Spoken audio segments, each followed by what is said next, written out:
আমরা এটা দেখে মনে হচ্ছে সোজা কিছু, কিন্তু আসলে তা না। এটা দিয়ে একটা গোলাপ, দেখো কীভাবে গোলাপটা ঠিক এইভাবে পরপর সুন্দর করে এইভাবে সাজিয়ে নিলে একটা সুন্দর এই যে গোলাপ, এই যে একটা বড় গোলাপ আমাদের রেডি হয়ে গেল। দেখো, তো এই গোলাপটা এবার আমাকে কি করতে হবে, এখানে একটা কিছুটা সুতো রেখে এটাকে আমি ধরে পুরো সুইটা ঢুকিয়ে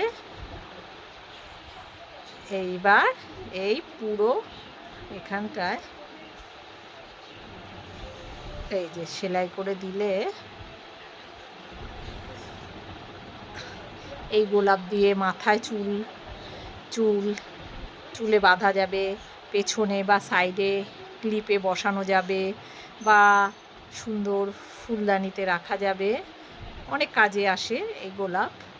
তো কিভাবে আমরা করলাম সেই ভিডিওটাও আমার আসছে।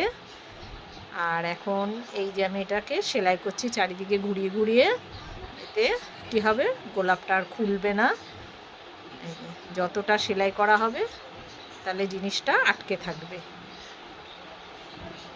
পেছনটা যত ঘুরিয়ে ঘুরিয়ে করা যাবে ভালো আর কি।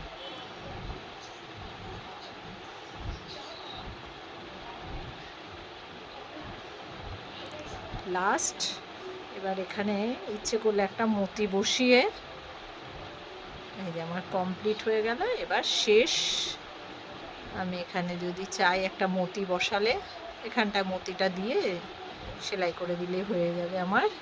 তাহলে এই যে আমার আজকের এই যে গোলাপটা রেডি হয়ে গেল।